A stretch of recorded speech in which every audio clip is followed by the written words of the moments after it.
Tips ko para sa lahat na magusto maging isang content creator or vlogger guys. Tips ko number 1. Ito guys, number 1 ito. Kailangan meron kang tiwala sa sarili mo. Believe in yourself. Ibig sabihin na believe in yourself, alam mo na believe, maniwala ka sa sarili mo. Maniwala ka sa sarili mo na kaya mong gawin ang lahat ng ginagawa ng mga vlogger o content creator. Okay, ulitin ko po guys ha.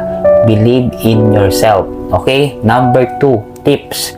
Kailangan makapal ang mukha mo.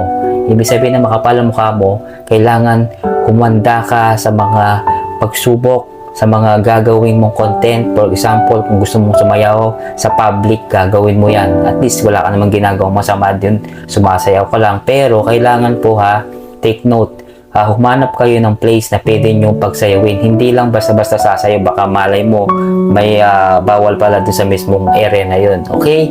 Number 3, kailangan confidence. Confidence sa sarili mo na kung kaya nila, mas kakayanin ko.